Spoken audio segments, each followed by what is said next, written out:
JM विशेषच्या या भागामध्ये आपल्या सगळ्यांचं स्वागत। गेल्या काही महिन्यांपासून एकनाथ शिंदेंचे आमदार आणि मंत्री सातत्यानं वादात सापडत आहेत।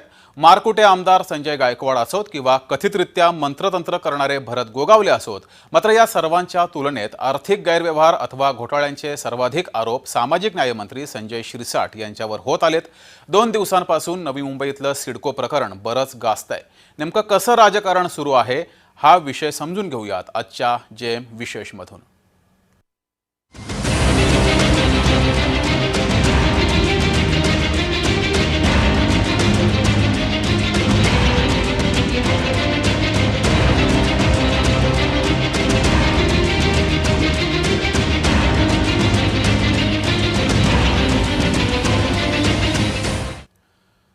रोहित पवार संजय शिरसाट यांच्या विरोधात आक्रमक झालेले आहेत।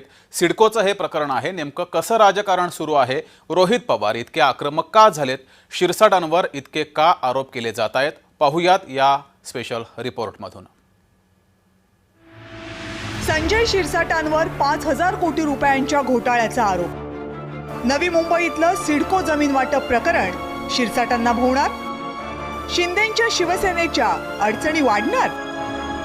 संजय पांडुरंग शिरसाट संभाजीनगर पश्चिमचे आमदार आणि राज्याचे सामाजिक न्यायमंत्री, एकनाथ शिंदेंचे निकटवर्तीय अशी ओळख आणि बेधडक बाईट देणारे नेते अशी ख्याती। पण डिसेंबर 2024 मध्ये महायुती सरकार सत्तेत आलं आणि शिंदेंच्या शिवसेनेतून जर कुणी सर्वाधिक अडचणीत आलं असेल तर ते म्हणजे संजय शिरसाट। याचं ताजं उदाहरण म्हणजे नवी मुंबईतला कथित भूखंड घोटाळा।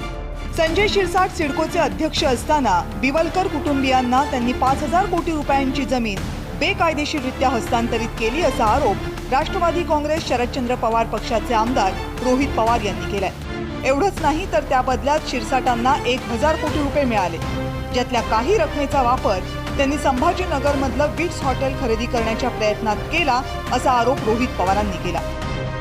निर्णयाचा आधार सिडकोचा ठराव, ठरावाचा आधार नगर विकासाचे पत्र, नगर विकासाच्या पत्राचा आधार विधी व न्याय विभागाचा अहवाल आणि विधी व न्याय विभागाचा अहवालच जर सिडकोने नाकारला असेल, ही क्रोनॉलॉजी बघितली तर हा पूर्ण प्रस्ताव आणि ही 5,000 कोटी रुपयाची जमीन जी बिवलकर परिवाराला या सरकारने सिडकोने दिली ती इल्लीगली दिली आणि याच्या मागे नक्कीच पैशाचा कुठं ना कुठेतरी व्यवहार हा झालेला आहे। प्रकरण नेमकं काय आहे तेही बघा। मराठा साम्राज्याविरोधात मदत केल्याच्या बदल्यात इंग्रजांनी बिवलकर कुटुंबियांना त्या काळी 4,000 एकर जमीन दिली होती। स्वातंत्र्यानंतर ती जमीन कायद्यानुसार सरकारच्या मालकीची झाली। 1993 साली बिवलकर कुटुंबियांनी त्या जमिनीसाठी 12.5% योजनेअंतर्गत पहिल्यांदा अर्ज केला। हा अर्ज सिडकोनं फेटाळला। त्यानंतर बिवलकरांनी एकूण 3 वेळा अर्ज केला, पण 3ही वेळा सिडकोनं अर्ज नाकारला। पण 2024 मध्ये संजय शिरसाट सिडकोचे अध्यक्ष झाले आणि त्यांनी बिवलकरांचा अर्ज मान्य करण्याचे आदेश दिले। सगळी प्रक्रिया फक्त 2 दिवसात पूर्ण झाली। 48 तासात बिवलकरांची फाईल 32 टेबलांवरून सरसर पुढे सरकली।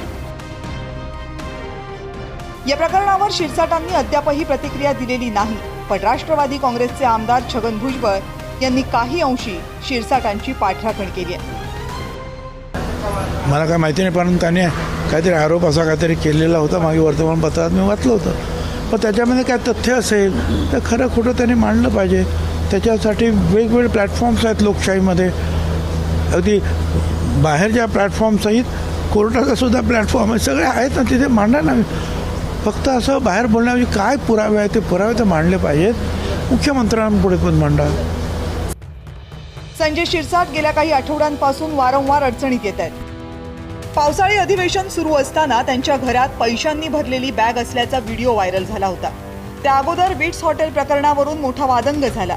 अखेर शिरसाटांना त्या हॉटेलच्या लिलाव प्रक्रियेतून माघार घ्यावी लागली। अगदी 24 तासांपूर्वी सुद्धा शिरसाटांनी वादग्रस्त विधान केलं।